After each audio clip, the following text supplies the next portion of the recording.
નમસ્કાર, સ્વાગત છે આપનું રંગત ચેનલમાં। હું સિદ્ધિ કમાણી રોજ તમને અવનવી વાનગીઓ શીખવું છું। જો તમને મારી વાનગી પસંદ આવતી હોય તો તમે મારી ચેનલને સબસ્ક્રાઇબ કરો, મારા વિડીયોને લાઈક કરો અને તમારા ફ્રેન્ડ સર્કલમાં મિત્રોને મારા વિડીયો જરૂરથી શેર કરો। આજે આપણે બનાવીશું જન્માષ્ટમી સ્પેશિયલ ફરાળી કટલેસ, જે તમે જન્માષ્ટમી નિમિત્તે ઘરે જરૂરથી બનાવજો। તો આજે આપણે બનાવતા શીખીશું ફરાળી કટલેસ। તો ચાલો આજે આપણે બનાવવાનું શરૂ કરીએ। ફરાળી કટલેસ। ફરાળી કટલેસ બનાવવા માટેના ઇન્ગ્રેડિયન્ટ્સ જોઈ લઈએ। મેં 3 મીડિયમ સાઇઝના બાફેલા બટાકા છીણી લીધા છે અને બટાકા વેલા બાફી લેવાના છે।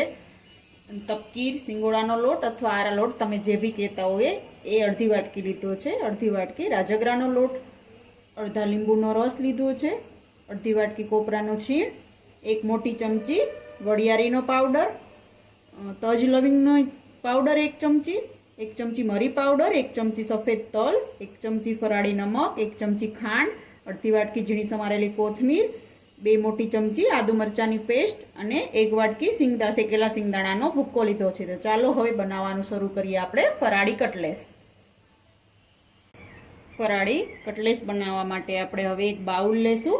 એની અંદર આપણે બાફેલા બટાકા છે એને મેં છીણી લીધા છે છીણી વડે, અને બટાકાને તમારે 2 થી 3 કલાક પહેલાં બાફી લેવાના છે, જેથી એનું મોઇસ્ચર હોય એ સુકાઈ જાય, એથી આપણી કટલેસ ચોટે નહીં બનાવવા ટાઈમે અને ખુલ્લે પણ નહીં। હવે આપણે એની અંદર શિંગદાણાનો ભૂક્કો એડ કરીશું,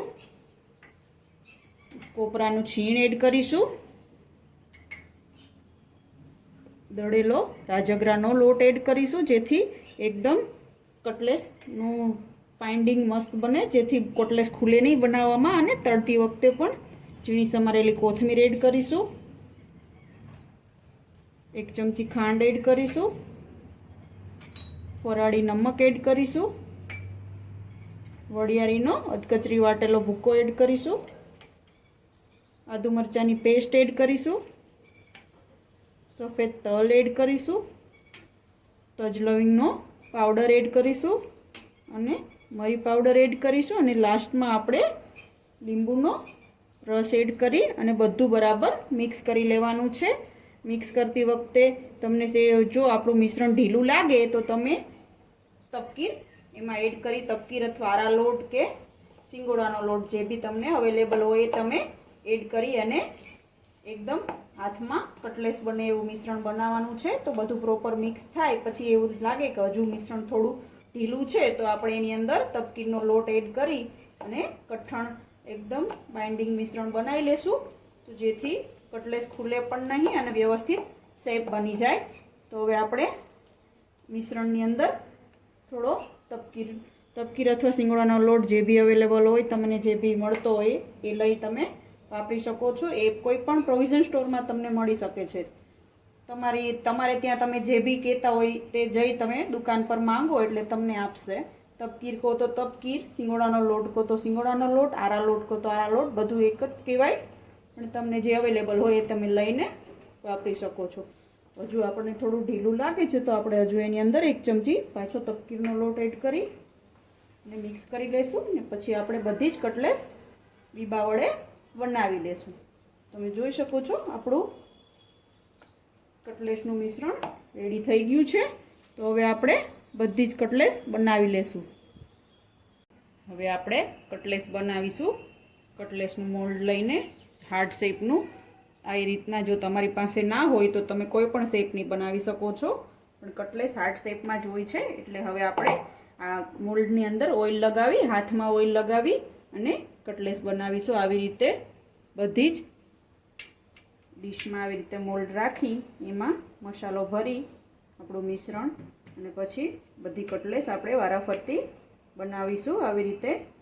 તો હવે આપણે કટલેસને ધીમે ધીમે પ્રેસ કરીને મોલ્ડની બહાર કાઢી અને પછી એક ડીશમાં રાખવાની છે, અને તળતી વખતે આપણે એને તપકીરમાં રગદોડી અને પછી આવી રીતે આપણે બધી જ કટલેસ મોલ્ડમાં રાખીને બનાવી લેશું। તો ચાલો હવે આપણે બધી જ કટલેસ બનાવી લઈએ। આપણી કટલેસ બધી બની ગઈ છે, તો હવે આપણે એને તપકીરમાં રગદોડીને પછી તળવાની છે અને સેલો ફ્રાય કરવાની છે। તો તેલ બી થોડું મૂકીશું એટલે આપણે તેલ હવે ગરમ કરવા રાખી દીધું છે. તો આપણે બધી તપકીર પહેલાં તપકીરની અંદર બધી કટલેસને રગદોળીને રાખી દઈશું. તેલ ગરમ થાય એટલે એને આપણે સેલો ફ્રાય કરી લેશું.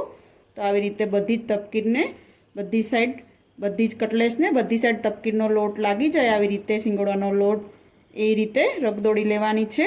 પ્રોપર રીતે બધી સાઈડ વ્યવસ્થિત લાગી જાય એવી રીતે. તો બધી જ આવી રીતે આપણે કટલેસ રેડી કરી લેશું અને પછી સેલો ફ્રાય કરીશું. આપણે તેલ ગરમ કરવા માટે મૂક્યું હતું. તો હવે આપણું તેલ ગરમ થઈ ગયું છે. તો આપણે હવે બધી કટલેસને તપકીરમાં રગદોળીને હવે આપણે એની અંદર સેલો ફ્રાય કરવા માટે રાખીશું. તો આવી રીતે બધી જ તપકીરને જેટલી બી તેલમાં આવે પેનમાં આવે એટલી આપણે કટલેસ રાખીને ફ્રાય કરવાની છે. તો આવી રીતે આપણે બધી જ તપકીરને ફ્રાય કરવા બધી જ કટલેસને ફ્રાય કરવા માટે રાખીશું. એક સાઈડ પ્રોપર પાકી જાય લાઇટ બ્રાઉન થાય ત્યાં સુધી આપણે કટલેસને પલટાવવાની નથી. તો આપણે ધીમા તાપે બધી જ કટલેસને ફ્રાય કરવા માટે રહેવા દેશું.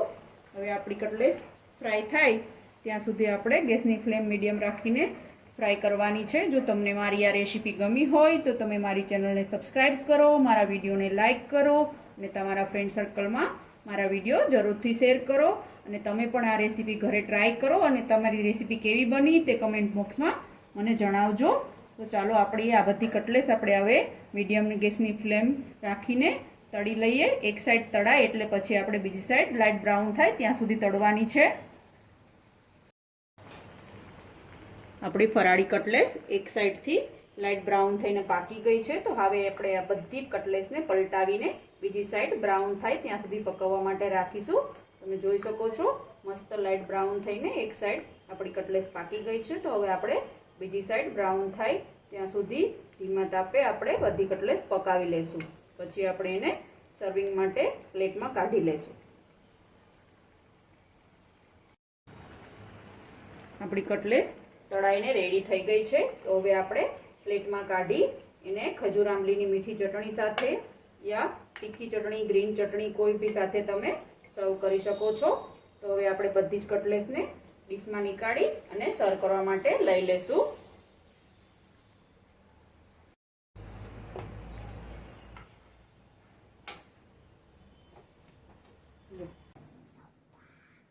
તો તૈયાર છે આપણી બનાવવામાં ખૂબ જ આસાન અને ખૂબ જ ટેસ્ટી અને ક્રિસ્પી એવી ફરાળી કટલેસ જે તમે જન્માષ્ટમી ઉપર બનાવશો. ટ્રાય કરજો બનાવવાની તો મસ્ત બનશે અને બનાવવામાં પણ ઇઝી છે.